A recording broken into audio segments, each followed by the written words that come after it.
Este homenaje que les hicimos en España en el año 96 levantó realmente unas oleadas, desempolvó unas oleadas de memoria en un país en el que no se había movido nada desde la muerte del dictador, porque a la llegada del gobierno socialista parecía que la democracia estaba servida y que todo lo teníamos resuelto.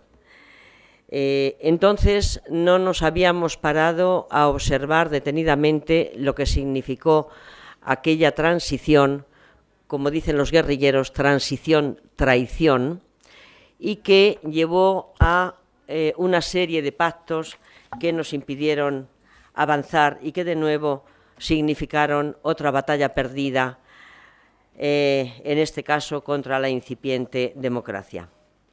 Existió el pacto PC-PSOE, por el que se decidió a espaldas de los trabajadores la división del movimiento obrero y la creación de un sindicato socialista y otro comunista.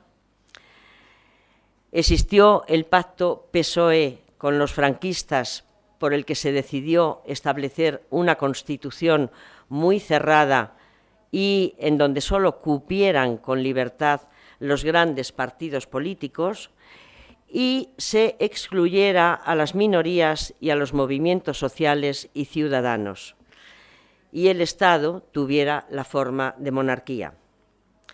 Existió un tercer pacto, PSOE, franquistas, nacionalistas franquistas, por el que se establecía que la democracia nacía desde la dictadura sin solución de continuidad, y como consecuencia de una reforma de esta y no de una ruptura con ella.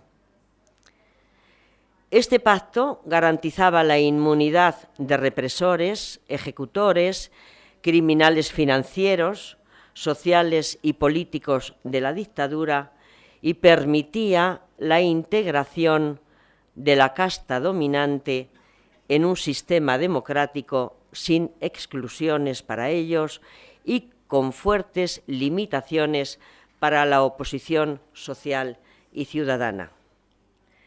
Por esto, el asociacionismo que habíamos conseguido crear bajo las leyes del año 64 en España, que habíamos conseguido crear en los últimos años de oposición al franquismo, nada más ganar las elecciones el Partido Socialista Obrero Español debía ser destruido. Era un tejido social que molestaba al Partido Socialista y molestaba al Partido Comunista. Ustedes saben el lema que dicen los militantes tanto del Partido Socialista como del Partido Comunista, los que se sienten así. Dicen que lo que no consiguen absorber estos dos partidos inmediatamente lo eliminan. De tal manera que como los movimientos sociales y asociativos no consiguieron absorberlos del todo, decidieron eliminarlos. Toda esa labor que habíamos hecho durante la última etapa de oposición al franquismo quedó pues absorbida o liquidada por parte del Partido Socialista Obrero Español con la connivencia del Partido Comunista. Esto significó que se perdieron, para la recuperación de la memoria, se perdieron unos años hermosos, porque si la memoria realmente hubiera empezado a recuperarse a la muerte del dictador, no voy a decir a la muerte del dictador, porque nos hubieran fusilado a todos, pero sí después del golpe de Estado de Tejero, podría haberse empezado a recuperar la memoria y aún hubieran estado vivos muchos de nuestros exiliados, de los expresos, de los guerrilleros, de los niños de la guerra y de tantísimas gentes que ejercieron la resistencia o que fueron víctimas del franquismo. Pero efectivamente Felipe González, lo ha dicho muy bien Ángel del Río, pues cumplió con aquello, cumplió y además lo llevó a cabo tajantemente. No solamente impidió que este movimiento asociativo de memoria tuviera lugar, sino que además en el primer gran evento que les he mencionado del homenaje a las Brigadas Internacionales en el año 1996, consiguió introducir 6 miembros de su ejecutiva socialista como espías dentro de la coordinadora del homenaje a las Brigadas Internacionales. Esto significó ese entrismo que se llevaba entonces, se hacía muy a menudo, significó que aquella coordinadora saltó por los aires. Lo que he dicho antes, cuando no se absorbe una cosa, hay que destruirla. Y el Partido Comunista hizo lo mismo, introdujo también sus miembros de la ejecutiva y los utilizó como elementos de desinformación y como elementos de espionaje. De tal manera que aquella primera coordinadora organizada junto a antiguos guerrilleros, expresos, aviadores de la República, republicanos en general, todos gentes ya de edad avanzada, que podía haber sido la punta de lanza y que podía haber sido realmente el movimiento impulsor de este rescate de memoria, quedó absolutamente destruido y anulado. Hasta un año después no nace la asociación que creamos, Asociación Archivo, Guerra y Exilio, que comienza a ocuparse de lo que sucedió en el interior de nuestro país. Es decir, comienza a preocuparse del reconocimiento de lo que fueron las víctimas y la resistencia al franquismo.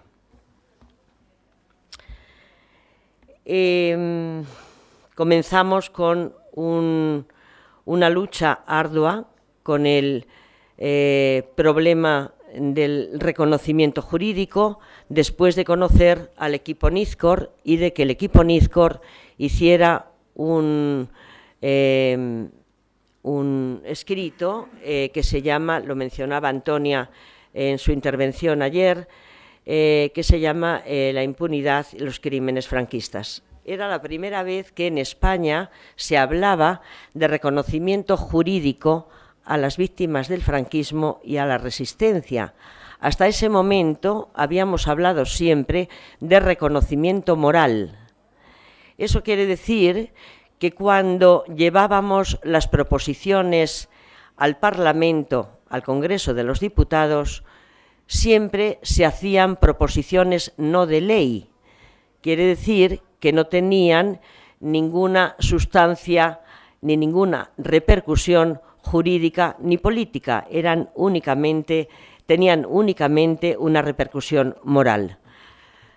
Cuando nos dimos cuenta de que realmente lo que iba a preservar la memoria y a situar en su lugar a los criminales y en su lugar a las víctimas y a la resistencia fue mediante la utilización del término jurídico dentro de nuestras reivindicaciones y nuestras peticiones.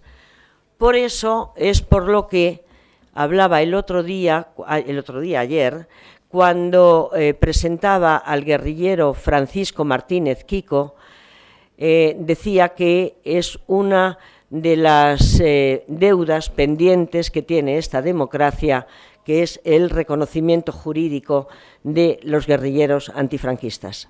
Pero también está pendiente el reconocimiento jurídico de nuestros primeros embajadores de la República, que fueron los niños evacuados durante la Guerra Civil en el año 1937, aquellos casi 20.000 niños que salieron escapando de las bombas.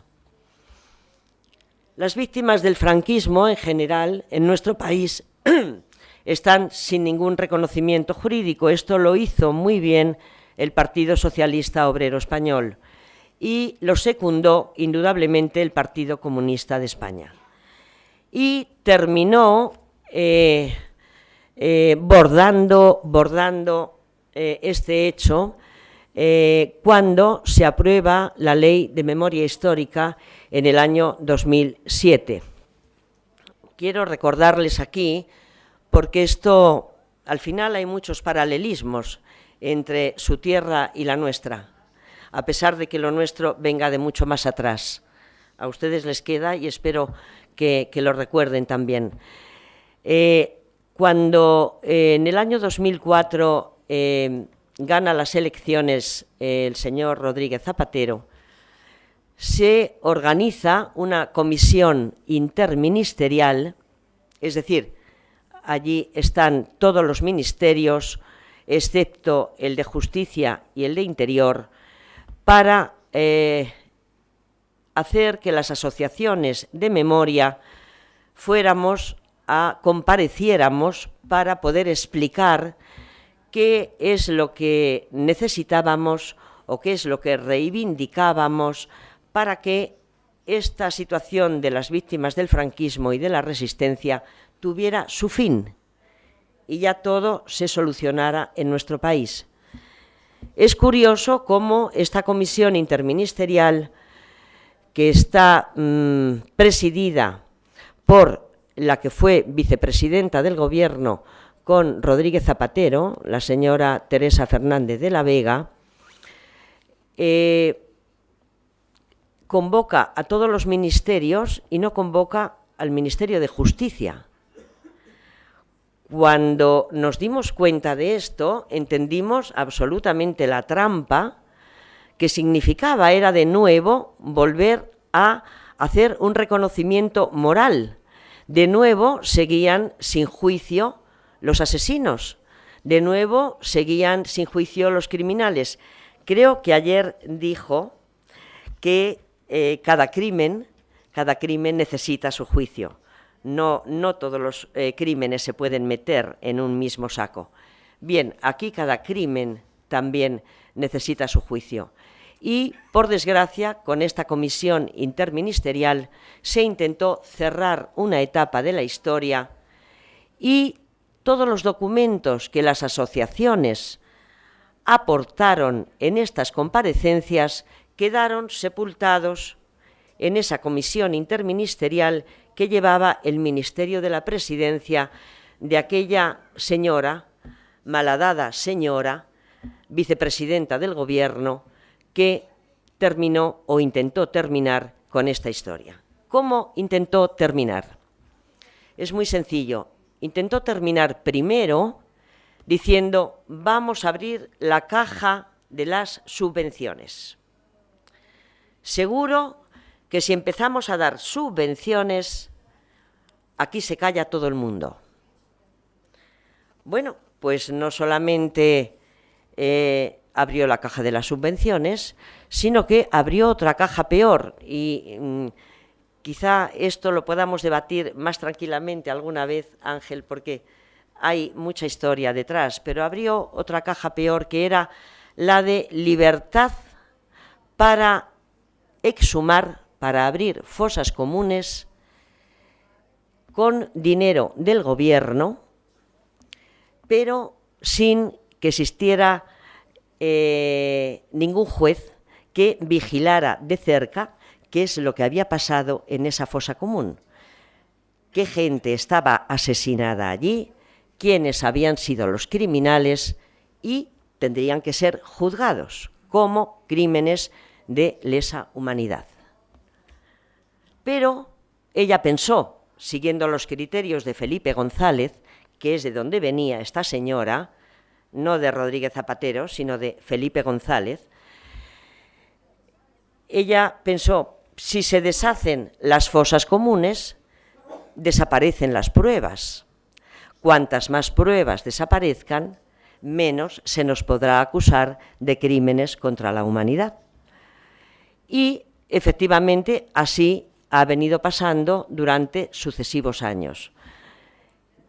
Esta señora, en nombre de su gobierno, o el gobierno entero, puesto que hay una implicación, cometiendo prevaricación por estar utilizando dinero público para cometer o ayudar a cometer un delito, como era abrir fosas comunes sin el permiso de un juez, estaba haciendo desaparecer las pruebas de aquellos delitos contra la humanidad. Empezaron con las fosas comunes de la guerra civil y siguieron con las fosas comunes de la resistencia, es decir, de los guerrilleros antifranquistas. Aún recuerdo las palabras de las asociaciones del norte, de Asturias, de Cantabria y de Euskadi, diciendo: si aquí se atreve a venir alguien a abrir una sola fosa común que tenga dentro guerrilleros antifranquistas, nos opondremos totalmente a que esto se haga. Y efectivamente hay una fosa común muy grande que ha mostrado Ángel en su, si puedes ponerla otra vez, Ángel, te pediría, en la fosa común de Oviedo.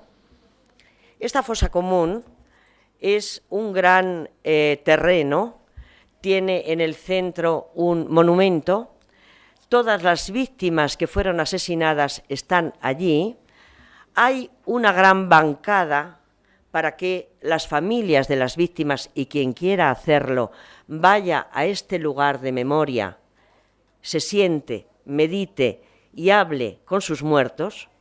Allí están todos porque ellos dicen: hasta que no se pueda juzgar a los criminales, aquí nadie va a meter una pala ni un pico. Y han recuperado el territorio poniendo los nombres de las personas, porque para tener un informe de lo que pasó no hace falta romper las pruebas. Esta es una lucha continua allí. El siguiente caso por el que sigue luchando esta asociación es el caso del juez Garzón. El juez Garzón, que movió todos estos hilos para que se pudiera juzgar a los criminales de las víctimas del franquismo, él sabía que no podía hacerlo. Sabía perfectamente que no podía hacerlo y, sin embargo, se implicó en ello, sabiendo que todos los documentos y los expedientes que se le entregaban, precisamente por no poder cumplir con aquello que había prometido, quedaban archivados. Ahora, muchísimas de las personas que entregaron su documentación ven que no pueden revisar, no pueden tener ese juicio hacia sus víctimas. El juez Garzón, y yo no digo que no, indudablemente, como es un juez mediático, pues claro, levantó una polvareda en nuestro país, se han movido cientos y miles de personas y está muy bien, todo movimiento está muy bien en pro de la memoria, pero hay que decir que la víctima no es él. Él es un juez que viene a ocupar un puesto que en la Audiencia Nacional, que es heredera del Tribunal de Orden Público. Quiero decir con esto que si el juez Garzón hubiera querido denunciar antes todo esto, hubiera podido hacerlo denunciando perfectamente el Tribunal de Orden Público, que es el único lugar de España donde todavía, el único lugar de Europa donde todavía sucede una cosa así, para vergüenza de esa democracia. Esa democracia tiene muchas vergüenzas.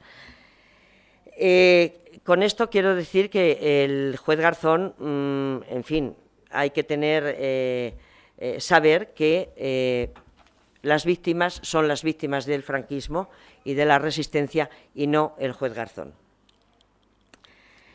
Y